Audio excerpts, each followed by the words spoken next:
Hi, it's Alexis Hasselberger, time management and productivity coach. So, if you have been around the kind of productivity space online, you have probably seen a debate out there. And this debate pits two things against each other: the task list and the calendar and time blocking. And I see this a lot. Which is better? Which should I use? Should I use a task system? Should I use my calendar? And you will see people on both ends of the spectrum. Shouting from the rooftops about why their method is the best method and why the other method is dumb or doesn't work or whatever. And I am here to tell you, you don't actually have to choose, right? There is no reason that you have to be team task list or team time blocking. You can, in fact, be both, right? If you want to, if you need to, if this is helpful to you. I myself am team both. I think they are both super useful to me. I need my task system. I need my task system as an external brain. I need my task system to be able to store both what I need to do next and what I have already done. It is really, really helpful to me to have one single place that I can, move dates around, that I can organize my time, that I can plan my time, plan out what I'm going to do. And it's really helpful because a task system has features like checkboxes for the next actions you need to take, prioritization features. It has a commenting field where I can mark down what I have done and when, so that I don't have to store all that in my brain. These are things that it's hard for your calendar to do, right? A calendar is not built to contain all that ancillary information, right? But what a calendar does really well is it helps you to figure out what you can actually fit in, right? Now, if I just have a list of things that I need to do, even if it's just, a list for today, right? I've broken it down, I've got stuff tomorrow, next week, the future, et cetera, but I'm just looking at today, I might overcommit, right? Because I'm looking at a list, everything has the same visual weight. And so it's just harder to figure out, like, am I actually going to be able to do all this stuff? For most of us, our task eyes are much bigger than our task stomachs. And so we're always overly optimistic. But when I look at my calendar, I'm able to say, I think this thing's going to take about an hour. I think this one's going to take half an hour. These 25 things, I can push them all into this hour because they're all just follow-ups and emails. I'm going to be making much better decisions about what I'm actually capable of doing. And I find it really helpful to use my calendar too, because I'm used to showing up for what's on my calendar. So if my calendar is kind of a visual representation of what's on my task list, I'm looking at one place to kind of know what to do to move things forward, right? So I use both of them. I think that that is really helpful to me. You don't have to choose one or the other. They both have a lot of value in and of themselves.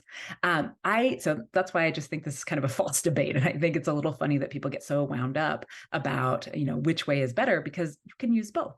Now, you might not need to use both, right? For you, the task system, that might be enough. And maybe you don't have a problem with overcommitting. So you don't need that, you don't need that extra calendar feature, right? Or you might say, what, my memory is really great and I don't need to store all of that other information somewhere else. I will be able to access it. Or maybe you have some other system for accessing all of that extra data that isn't a task system. That's fine. You don't need to do it. You can do what works for you. But I just want you to know this is not a dichotomy you have to choose between. This is not an epic battle where there's one winner and one loser.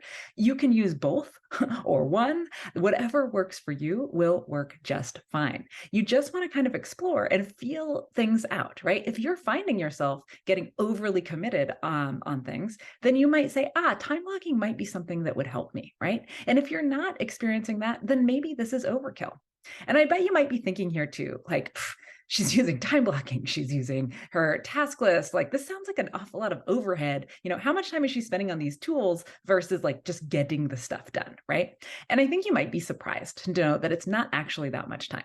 So I spend about 30 minutes a week doing end of week planning. So I'm planning for the next week, and I have my task system open, I have my calendar system open. They're both side by side, and I am actively moving things around, cutting to make sure that I have enough time for the things, because the reality is, I usually have much more on there than I can actually accomplish. And that end of week planning is a time for me to really get real with myself, to get ruthless with myself about that prioritization, and to remove or delay a number of things, because I want to make sure that I have a reasonable, actionable plan. So that takes about 30 minutes a week. Now, every day, I probably spend less than 5 minutes in my task system in my calendar. I tend to update things as they happen. So as I get a task, I will put it into my system, especially if it's a larger thing. It's not just a follow-up. I'm typically looking at my calendar and saying, like, okay, when am I going to be able to do this? I might be time blocking it at the moment. And then that's informing what date goes in my task list, right, of when I'm going to do that thing. So I tend to do this just throughout the day, because I've found that if updating my task list or updating my calendar is an item on my list or my calendar, I'm just not that very likely to do it. Like I need to do it in the moment to make that happen. I think this is true of a lot of people that I work with as well, right? So I only spend about 5 minutes a day doing that. And included in that is the 2 minutes I spend at the end of every workday, just making sure that my plan for tomorrow still makes sense, right? So looking at my task list, looking at my calendar and saying, okay, here's what I had planned for.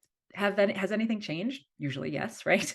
And do I need to make any adjustments so that tomorrow I have a great plan and that it is reasonable and realistic and has enough buffer in there to absorb anything that comes up that might be a wild card, something that is, new, but I'm going to have to do it tomorrow. So I don't spend very much time at all. At least I don't think so. I mean, I think that's less than an hour a week that I'm spending on this kind of planning or maintenance.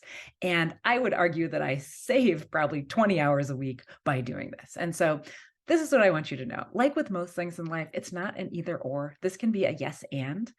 If your task system works great for you as it is, keep using it. Don't change a thing. If you find you might need a little bit more visual representation, bring in the calendar. Either way, it is going to be okay. Just experiment with what works for you. Now, if you like this kind of content, if you want to see it on a weekly basis, make sure you subscribe. And that way you will never miss one of these videos. Hey, video editor, exactly like she said, make sure to subscribe. As you can see, only about 24% of the people that watch our videos are actually subscribed. So it'd be a big, huge, giant help if you subscribed.